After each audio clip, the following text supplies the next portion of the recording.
Hello friends, সকলকে রত্নাস কিচেনে স্বাগত। আজকে বানাবো চিকেন বল পরোটা। তো এটা কিভাবে বানাবো আর কি কি জিনিস নিয়েছি প্রথমে বলে নিই। এখানে নিয়েছি চিকেন বল, এটা আমি ঘরে মিক্সিতে কিমা করে নিয়ে তারপরে এটাকে গরম জলে বয়েল করে এরকম বল করে নিয়েছি। তারপরে নিয়েছি পেঁয়াজ কুচি, আর নিয়েছি ধনেপাতা কুচি, নিয়েছি নুন আন্দাজ মতন, গোলমরিচের গুঁড়ো, আর গার্লিক চিলি সস, আর নিয়েছি গরম মশলা, আর নিয়েছি ময়দা। এটা নিয়ে নিচ্ছি একটু গরম মশলা, এটা হচ্ছে শাহি গরম মশলা। আর এখানে রয়েছে নুন আন্দাজ মতন, আর পেঁয়াজ কুচি, আর ধনেপাতা কুচি। নুনটা একটু কম দিতে হবে কারণ সসের মধ্যে কিন্তু নুন থাকে, সেই জন্য বুঝে শুনে নুন দিতে হবে। দিয়ে দেবো একটু গোলমরিচের গুঁড়ো, যেহেতু বাচ্চা খাবে সেই জন্য কিন্তু আমি ঝালটা একটু কম দিচ্ছি।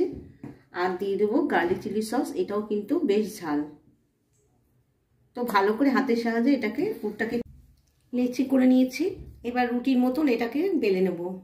একটা রুটির মতন আমি অনেক বড় করে বেলে নিয়েছি। আর নিয়ে নিচ্ছি এটা বাটার একটুখানি চারিদিকে দিয়ে দিলে খেতে কিন্তু বেশ ভালো হয়। তো আমি একটুখানি বাটার লাগিয়ে নিলাম। এবার পুরটা দিয়ে দিচ্ছি, এই যে বাটার মানে একটুখানি লাগিয়ে নিয়েছিলাম ওর মধ্যে। আর এটা স্কোয়ার মতন করে বেলতে হবে, খুব একটা বড় করে বেলা যাবে না, মোটামুটি যেরকম হয়।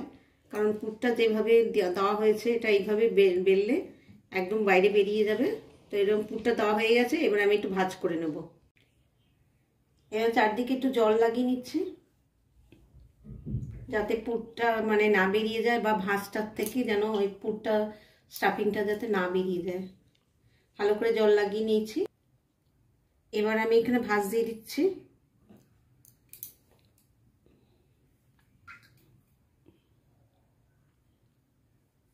আর ভাঁজ দিলাম, আর একটা দিয়ে দিলাম।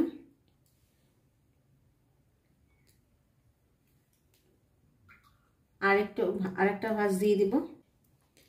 একদম কমপ্লিট হয়ে গেছে। এইভাবে কিন্তু একদম রেডি হয়ে গেছে। একটা তাওয়া বসিয়ে দিয়েছি, তাওয়ার মধ্যে ছেড়ে দিলাম।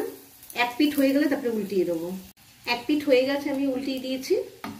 এগুলো হতে কিন্তু বেশি সময় লাগে না, ব্যাস রেডি হয়ে গেছে। এবার নামিয়ে আমি পরিবেশন করে দেখাচ্ছি। কেমন লাগলো আমার এই রেসিপি? যদি ভালো লেগে থাকে অবশ্যই কিন্তু ট্রাই করবেন, আর সকলের সঙ্গে শেয়ার করবেন। প্লিজ প্লিজ আমার পাশে থাকবেন।